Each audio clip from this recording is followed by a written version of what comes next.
कल्याण डोंबिवली महानगरपालिका क्षेत्रामध्ये C1 अर्थात अति धोकादायक इमारती 225 आहेत.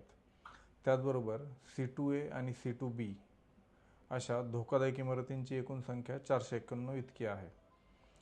C2A आणि C2B या ज्या इमारती आहेत त्या इमारतींना आपण नोटिसा देऊन आवश्यक जी दुरुस्ती आहे, जी स्ट्रक्चरल इंजिनियर यांनी रिकमेंड केलेली असते, शिफारस केलेली असते अहवालामध्ये, त्या अनुषंगाने दुरुस्ती करण्याबाबत नोटिसा बजावण्यात आलेल्या आहेत. त्याचबरोबर C1 इमारतींकरिता ज्या अति धोकादायक आहेत त्यांना देखील सर्व 10 प्रभाग क्षेत्र कार्यालयांमार्फत रहिवास मुक्त करण्याची प्रक्रिया सुरू झालेली आहे.